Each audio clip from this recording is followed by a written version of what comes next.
If you are moving from a standard issue tarot reading to reading tarot mediumistically, there's another big shift. And one of those shifts is you are not in control of this process.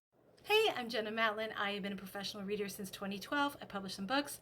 I am launching a course that starts August 1st, 24, called Spectral Reader. This is a mediumship course for tarot readers.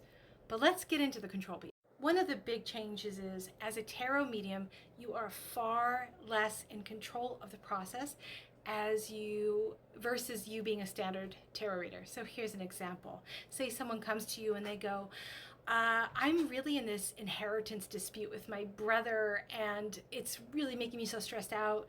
How is this gonna go? Is it gonna work out? Is there something more I can do, right?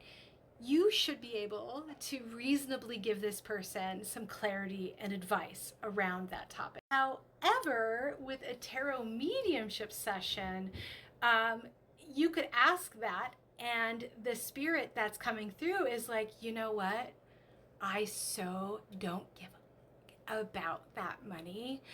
I'm not going to answer it, but can I just tell you how much I love you? I see this happen all the time.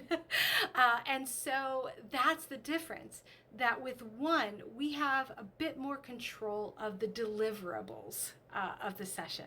I guess that's a good word for it. That they have a question, we may be able to get to some kind of reasonable answer, they're satisfied.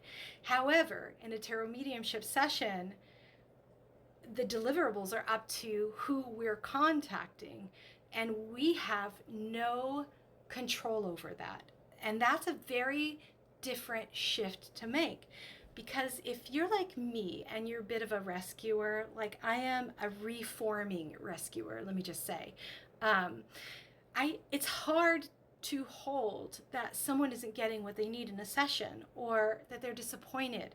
It's hard for me not to take that on. But with a tarot mediumship session, I have to find a way to ground that within myself, and also to really be faithful to what the spirit is telling us, that often may not have the same agenda of what the client wants. Interestingly too, when I really started to dive into tarot mediumship, I was so surprised by the things that would come up, things that I never would have imagined would have come up, and things that were not really ever the goal. One of those recurring themes, believe it or not, is a lot of information about the next generation of a family coming down. It keeps happening over and over again, and I'm rarely looking for it. We're rarely looking for it. And they'll be like, oh, you know what? Should you decide to have a baby soon, we've all met her. She's with us on the other side. She's great. She's ready whenever you're ready. I cannot tell you how many times that's happened. And especially if someone doesn't have any plans to have any kids anytime soon.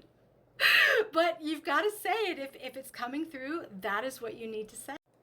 So really realizing that there is a technique shift in terms of the way that you can control. So if someone comes to see you in a session and they're giving you more questions about, what do I need to do with your house, or what do I need to do with this person, there's no guarantee that a mediumship session will answer that.